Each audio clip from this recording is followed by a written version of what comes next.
Welcome to World Knowledge Channel. What is cancer? Let's find out what cancer cells are like through this video. Cancer is a collection of diseases characterized by the abnormal growth of cells that divide uncontrollably and have the ability to invade and destroy normal body tissues.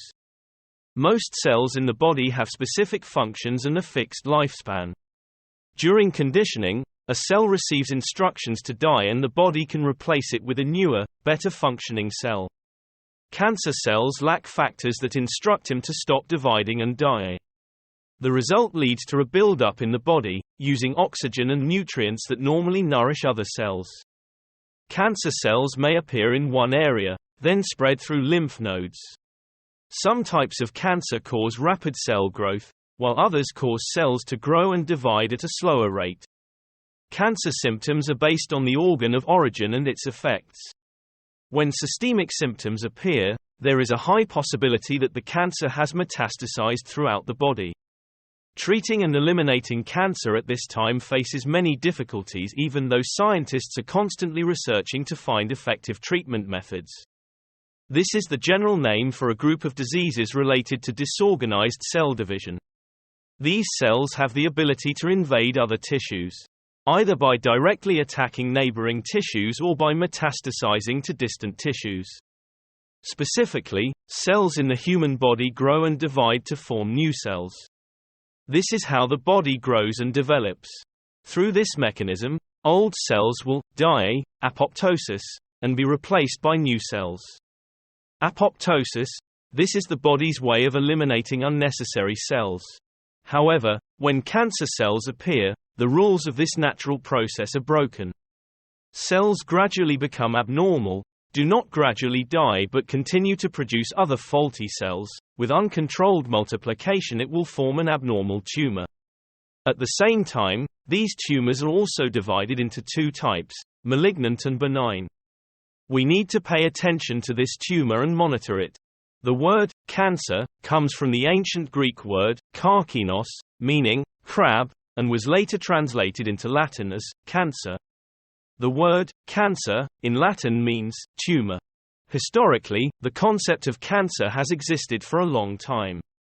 Ancient Egyptian and Greek documents contained the first descriptions of the signs and symptoms of cancer. However, it was only in the 19th century, when advances in scientific and medical research exploded, that people began to better understand cancer. Cancer is a condition in which there is a loss of control over the division and growth of cells in the body. Cancer cells do not follow the body's natural laws, do not die like normal cells and cannot perform normal functions for the body. The process of cancer formation begins when one or more cells have genetic changes, mutations, in the cell nucleus. First, mutations can occur due to genetics, environmental effects, errors in copying genetic material, or other factors. When cancer cells are mutated, they can continue to divide uncontrollably, forming a malignant tumor. Cancer cells can grow and invade surrounding tissues and organs, causing obstructions and disturbances in the normal operation and function of these organs and parts. Besides, cancer cells can follow the blood vessel and lymphatic system, spread to other parts of the body, called metastasis, causing symptoms in these organs and affecting the body.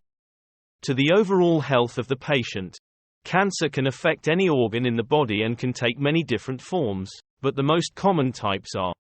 So what causes cancer? First, ionizing radiation. Ionizing radiation is a source of radiation emitted from natural radioactive substances or from artificial radiation sources used in science and medicine that have the ability to ionize matter when irradiated. It is known that many organs develop cancer after being exposed to irradiation, but this type of cause only accounts for 2 to 3% of cancer cases, mainly thyroid cancer, lung cancer and cancer. White blood cells. Since the 16th century, people saw many miners in Joachimsthal, Czechoslovakia, and in Schneeberg, Germany, suffering from a type of lung disease and dying. Later it was shown that it was lung cancer caused by radioactivity in black ore containing uranium. This is also recognized by the relatively high incidence of lung cancer among uranium miners in the mid-20th century. Many of the world's first radiologists did not know the enormous harmful effects of X-rays on the body. They did not know how to protect themselves, and many of them suffered from skin cancer and acute leukemia. Acute leukemia has a quite high rate in survivors of the U.S. atomic bombing of Nagasaki and Hiroshima in 1945. Recently, about 200 teenagers have been recorded with thyroid cancer and leuemia after the explosion at the nuclear power plant in Chernobyl. The impact of radiation causing cancer in humans depends on three important factors. One is that the younger the age of exposure, the more dangerous it is, especially for the fetus. The use of ultrasound to diagnose fetal diseases instead of X-ray is a huge progress. Second is the dose-response relationship. Third is the irradiated organ. Organs such as the thyroid gland and bone marrow are very sensitive to radiation. 2. Ultraviolet radiation. Ultraviolet rays are present in sunlight. The closer you are to the equator, the stronger the ultraviolet rays are. This agent mainly causes skin cancer. People who work outdoors, such as farmers, construction workers, and road workers, have a higher rate of basal cell and squamous cell cancers in exposed skin, head, neck, nape, than people who work indoors. For white people living in the tropics, the rate of melanoma is much higher than for people of color.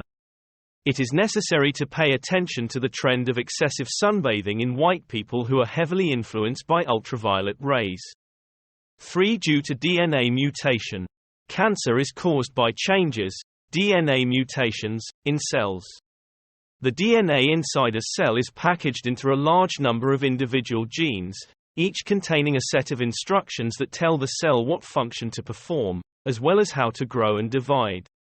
Errors in the instructions can cause cells to stop working properly and can allow cells to become cancerous. These mutations are the most common mutations found in cancer, but many other genetic mutations can contribute to cancer.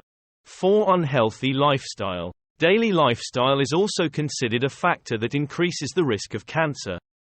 Smoking, drinking more than one drink a day, for women of all ages and men over 65, or 2 drinks a day, for men 65 and under, overexposure to sunlight, sun exposure or frequent sunburn, being overweight and having unsafe sex can contribute to cancer. 5. Due to genetics. A person's DNA is inherited half from the father and half from the mother, so there is a possibility of you inheriting this mutated gene. Not all cases of mutated genes develop cancer, but this factor increases the risk of cancer. In fact, genetic mutations account for a small proportion of cancer causes. -6. Due to environmental pollution. The surrounding environment contains toxic chemicals that can increase the risk of cancer. Even if you don't smoke, you can still breathe in second-hand smoke if you go where people are smoking, or if you live with someone who smokes. Chemicals in the home or workplace, such as asbestos and benzene, have also been linked to an increased risk of cancer. 7. Tobacco. Tobacco is the cause of about 90% of bronchial cancer. Overall, tobacco causes about 30% of cancer cases, mainly bronchial cancer and some nasopharyngeal cancers, pancreatic cancer, and urinary tract cancer. Cigarette smoke contains a lot of aromatic hydrocarbons. Among them, 3,4-benzopyrene is an experimental carcinogen. Statistics show that smokers are 10 times more likely to develop bronchial cancer than non-smokers. If you are a heavy smoker and smoke more than 20 cigarettes a day, your risk is 15 to 20 times higher than that of a non-smoker.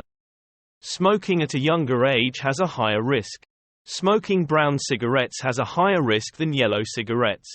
In Vietnam, smoking water pipes and chewing betel leaves also have a higher risk, including oral cancer. For people who are addicted, quitting smoking can also reduce the risk. However, there is still a long way to go before reducing the number of smokers, and today the number of children learning to smoke is quite high, especially at school age. Women smoke, especially European women, smoke as much and are as addicted as men. The high rate of smoking partly explains the high rates of lung cancer and pancreatic cancer. For non-smokers who live in a small space with a smoker, inhaling second-hand smoke can also put them at risk of cancer. Called passive smoking. It is especially important to note that tobacco smoke is very harmful to children. Although we clearly know the carcinogenic effects of tobacco, eliminating tobacco and reducing tobacco production and trade is a difficult problem. The main reason is the issue of profit. This is really an issue that society and countries need to pay attention to. 8. Occupational cancer. When working in an occupational environment, people are exposed to both ionizing radiation and viruses, but the most important occupational carcinogens are the chemicals used. It is estimated that this group of causes about 2 to 8% of cancers depending on the industrial area. Nowadays, due to strong industrialization, occupational cancer is not only found in developed countries. Occupational cancers often occur in organs with direct contact such as the skin and especially the respiratory organs, in addition to cancers in organs responsible for excreting active metabolites. Like in the urinary tract. 1. How to detect cancer risk factors. Cancer risk factors include exposure to chemicals or other substances, as well as certain behaviors. In addition, cancer-causing factors also include things we cannot control, such as age and family history. A family history of certain cancers can be a sign of a hereditary cancer syndrome that can occur in subsequent generations. Most cancer risk and protective factors were initially identified in epidemiological studies. In these studies, scientists compare groups of people with cancer to people without cancer.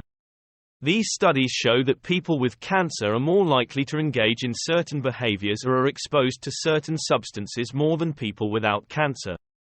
Cancer is a condition that occurs when there is abnormal, uncontrolled growth of cells, which then accumulate to form tumors.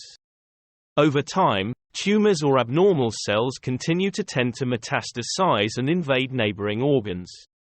If you find the video useful, please share to let more people know and subscribe to the channel. Like and have any questions, please leave a comment below. Thank you for your attention. Hello and see you in the next video.